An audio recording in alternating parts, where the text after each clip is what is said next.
আজকের রেসিপির সাথে আমাদের নিউ জেনারেশন কিন্তু একদমই পরিচিত নয়।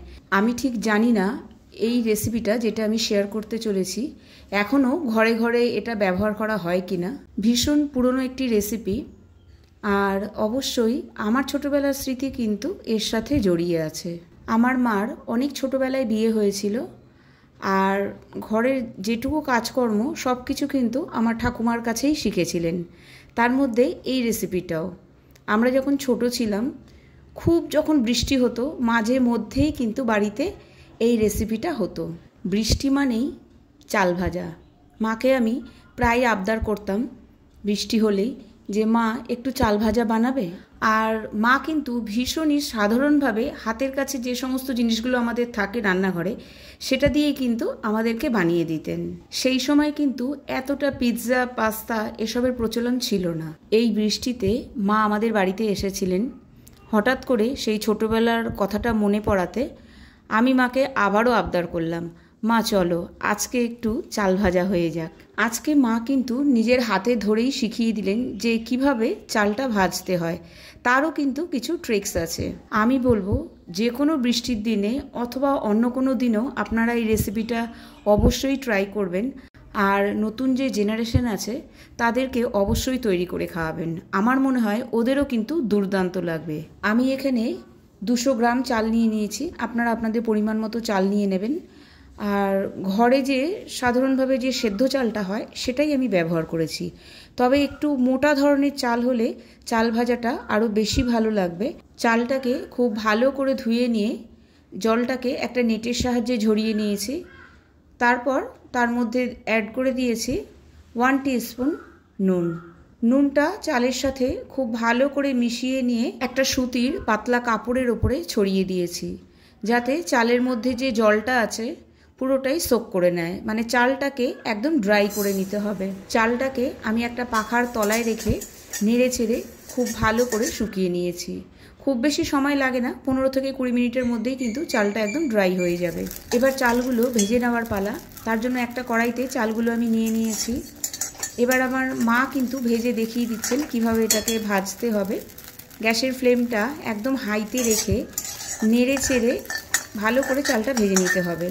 আর চালটাকে কিন্তু চারিদিকে ছড়িয়ে দিতে হবে, কোনো একদিকে রাখলে হবে না। দেখুন খুব ভালো করে আমার মা কিন্তু চালটা চারিদিকে ছড়িয়ে দিচ্ছেন।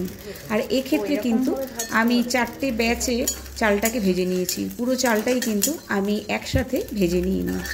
মানে এই কাজটা আমার মাই করছেন, মা আর কি ভেজে নেননি। যখন চালটার মধ্যে এরকম ব্রাউন রং ধরতে শুরু করবে তখন গ্যাসের ফ্লেমটাকে একদম লোতে করে দিতে হবে।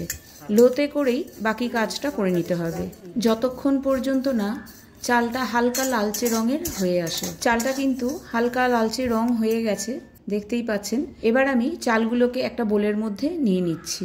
তাহলে চাল ভালো করে ভাজতে হলে গ্যাসের ফ্লেমটাকে কিন্তু ঠিকঠাক রাখতে হবে, তবেই কিন্তু চাল ভাজাটা একদম পারফেক্ট হবে। এখানে দেখুন চাল ভাজাটা আমি একদম সামনে থেকে দেখিয়ে দিচ্ছি। দেখলেই বুঝতে পারছেন যে একদম খুব সুন্দর ক্রিস্পি হয়ে গেছে ভাজার পর। দেখতেও কিন্তু দুর্দান্ত লাগছে। শুধু দেখতে না, খেতেও কিন্তু দুর্দান্ত হবে। শুধু এমনিই কিন্তু দুর্দান্ত লাগে খেতে। তার মধ্যে এটাকে যদি আরও সুন্দর করে মাখা হয় তাহলে তো আর কোনো কথাই নেই। এখানে নিয়ে নিয়েছি চীনাবাদাম, সেটাকে আমি লালচে করে ভেজে নিয়েছি। আর নিয়ে নিয়েছি কিছুটা কাজু বাদাম, সেটাকেও আমি লালচে করে ভেজে নিচ্ছি। আচ্ছা, এক্ষেত্রে কিন্তু আপনারা চাল ভাজাটাকে একটা এয়ারটাইট কন্টেনারে রেখে ব্যবহার করতে পারেন। যখনই ইচ্ছা হবে তখনই কিন্তু এটাকে মেখে নিজের পছন্দ মতো খেতে পারেন। এবার আমি চাল ভাজাটাকে মেখে নেব নিজের পছন্দ মতো, মানে একদম ছোটোবেলায় যেভাবে আমি খেতাম। একটা প্লেটের মধ্যে আমি নিয়ে নিয়েছি কিছুটা পেঁয়াজ কুচানো, কাঁচা লঙ্কা কুচানো, ধনেপাতা কুচানো, আর নিয়ে নিয়েছি ভাজা বাদামগুলো, আর নিয়ে নিয়েছি কিছুটা কিশমিশ। কিশমিশটা কিন্তু অপশনাল, তবে অনেকে আছেন যারা একটু ঝাল ঝাল মিষ্টি মিষ্টি পছন্দ করেন, তারা কিন্তু অবশ্যই ব্যবহার করতে পারেন। আমার যেরকম একটু ভালো লাগে। আর এখানে ব্যবহার করেছি আমি আচারের তেল আর মশলা। আর সবশেষে অ্যাড করে দিয়েছি একদম অল্প পরিমাণে নুন। সব কিছুকে আমি খুব ভালো করে এখানে আগে মেখে নিচ্ছি। এরপর সব কিছুকে আমি মিশিয়ে দেবো চাল ভাজার মধ্যে। আবারও সব কিছুকে খুব ভালো করে মেখে নেব।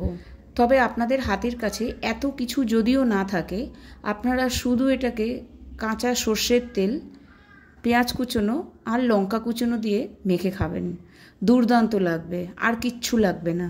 সবার আগে আমার মায়ের জন্য আমি বাটিতে বেড়ে নিচ্ছি। অনেক দিন বাদেই আমি আমার মাকে পাই।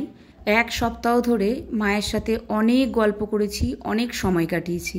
জীবনে তো অনেক কিছুই চলতে থাকবে, কিন্তু এই দিনগুলো কিন্তু আর ফিরে আসবে না।